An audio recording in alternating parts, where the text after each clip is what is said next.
Lundi 30 novembre 2020, première destination, le Gabon avec le quotidien L'Union. Trafic d'enfants, vraiment? Interroge le journal. C'est un coup de tonnerre. L'ex-ministre des Transports Flavienne Fumu-Ondo a été placé en détention vendredi en fin d'après-midi à la prison centrale de Libreville pour trafic d'enfants. Au Cameroun, débrayage en manchette de Info Matin, grève des avocats. Le barreau en désordre de bataille. L'Indépendant commémore l'anniversaire de décès de Amadou Ahidjo. 30 novembre 1989, 30 novembre 2020, le testament d'Ahidjo, les circonstances de sa démission, le pacte secret et la rupture avec son successeur, son héritage, sa mort, l'impossible retour de sa dépouille au Cameroun, le devoir de mémoire 31 ans après.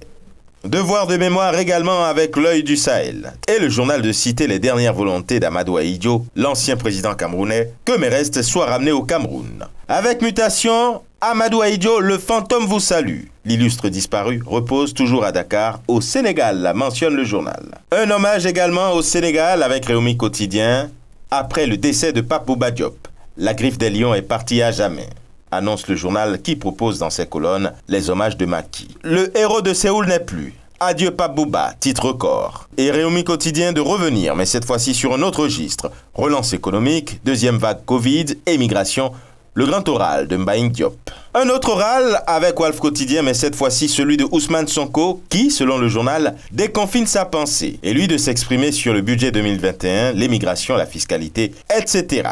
Au Bénin, le matinal s'intéresse à la tournée présidentielle de Patrice Talon. Les vérités de Talon à Abomey, dit le journal. La Nation titre reddition de comptes du chef de l'État à Lokossa, le numéro 1 béninois promet. Nous allons rompre enfin avec le sous-développement. Les confrères de la matinée disent que la Cour africaine ordonne l'annulation de la révision de la Constitution avant la présidentielle de 2021. Au Burkina Faso, le quotidien L'Information pour tous annonce à ses lecteurs l'accident survenu sur la route nationale inter-État. Des membres du gouvernement au chevet des blessés.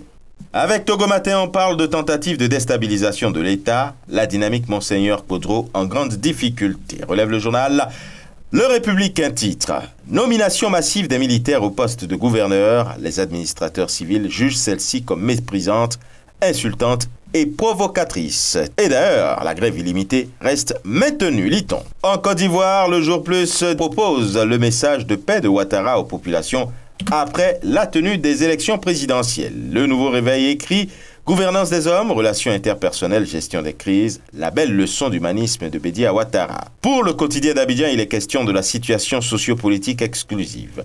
Comment le journal s'est tiré une balle dans les pieds tente de décrypter le journal alors que l'essor lui dit qu'indésirable en France, l'ex-chef rebelle Guillaume Soro aurait déposé ses valises ailleurs. Une destination révélée par le journal, qui dit que tous les pays de l'Union européenne, par solidarité à la France, auraient refusé d'accueillir Soro Guillaume.